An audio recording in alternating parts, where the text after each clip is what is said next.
Whales are incredible. They're at the very top of the Southern Ocean food chain. But it's what's near the bottom that provides the strongest links, like the humble Antarctic krill. Without krill, there'd be no penguins, whales, or seals. Oh yeah, even their poop is precious. But krill swim in troubled waters, threatened by climate change and an ever-growing krill fishing industry.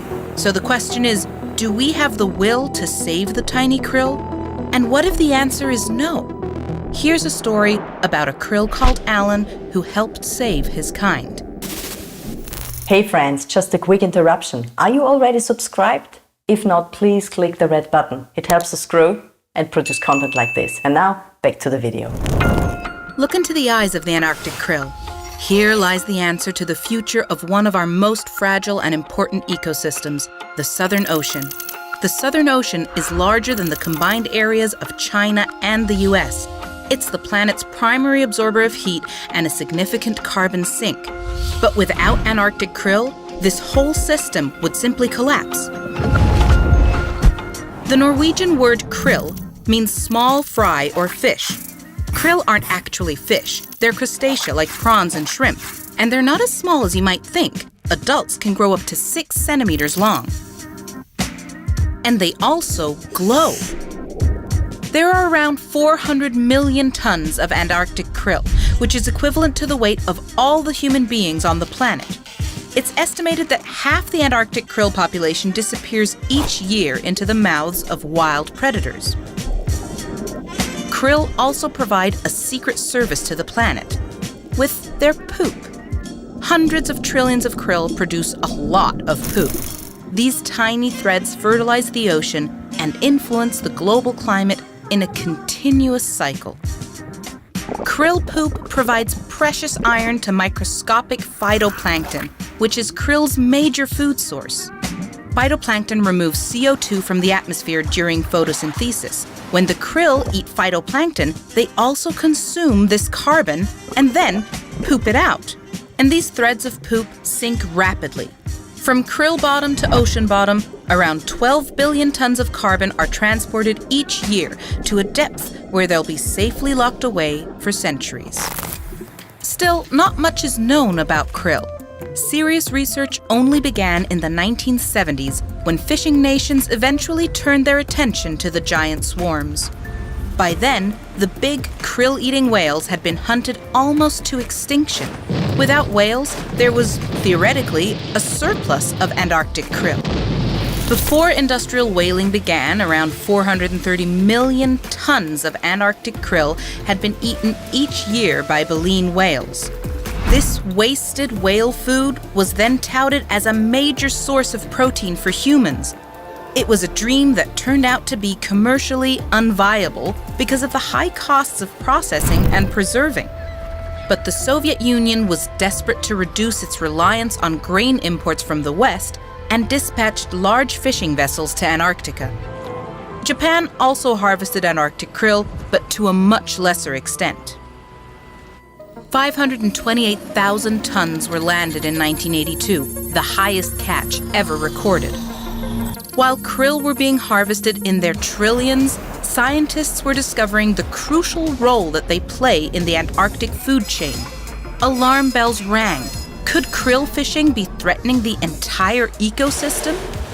In response, the Commission for the Conservation of Antarctic Marine Living Resources, or CAMLR, was established. One of its roles was to set krill catch limits based on scientific data. Data that's difficult to come by in the wild. And then along came a krill called Alan. Alan changed the way researchers viewed krill and helped regulate the fishing industry. In the early 80s, a krill scientist at the Australian Antarctic Division worked out how to keep individual krill in captivity for research. He named one of his subjects Alan. Up until then, it was believed that Antarctic krill grew rapidly and died at about 2 years of age. Alan blew that theory out of the beaker by surviving longer than any other captive krill had so far. He was already 2 or 3 years old when he was taken from the Southern Ocean, and he went on to live in the lab for a further 9 years, Until one day, while his jar was being cleaned, Alan escaped down the plug hole. But the implications of his longevity had already been profound.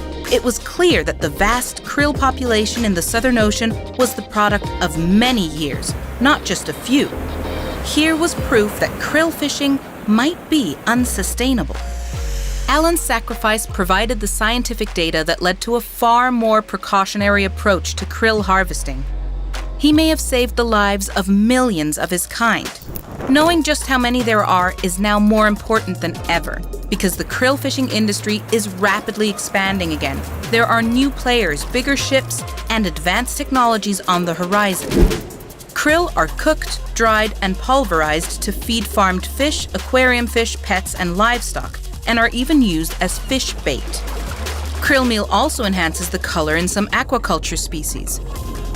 I mean, why do you think premium farmed salmon is so pink?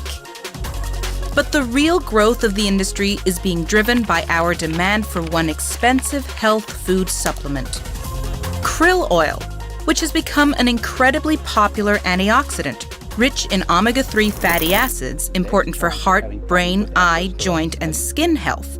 And it's said to be superior to other omega-3 sources like fish oil, but without the fishy aftertaste.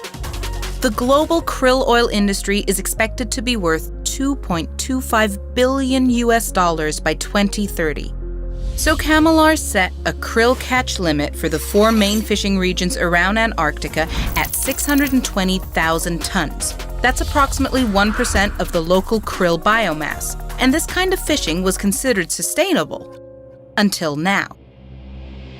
Scientists say that unless there is constant vigilance, things could go terribly wrong. Because alongside the expanding krill fishing industry, there's another, more ubiquitous threat: global climate change. One effect of rising CO2 levels is of particular concern for krill. When CO2 is dissolved in the ocean, a chemical reaction takes place that results in a rise in acidity. Experiments at the world's only research krill aquarium in Tasmania show that krill can adapt to small CO2 increases, but large increases will kill their embryos. If global CO2 emissions aren't curtailed, the entire krill population of the Southern Ocean could collapse by the end of this century. A disaster for the Antarctic ecosystem. Research remains key to future decisions, but scientific expeditions to Antarctica are becoming harder to mount because of the world's financial situation. There are large ships in Antarctica year-round that could provide the perfect platform for scientific research. And actually, they do. They belong to the krill fishing fleet. The fleet provides ship time and coordinates with research vessels and scientists to conduct krill surveys on various scales. It also collects data on fluctuating krill densities from year to year. All of this contributes to krill fishery management. So, can we have our krill oil and save the Antarctic ecosystem too? Will Antarctic krill be able to adapt to the rapidly changing Southern Ocean environment? Do we care? It's hard to relate to a small shrimp-like animal. But looking into the eyes of the humble krill and being aware of an entire ecosystem that depends on krill like Alan and his trillions upon trillions of relatives, we should at least try. Thanks for watching. Alan was really a cool krill. If you want to see more videos like this, check out our channel and hit the alert button so you won't miss any future uploads.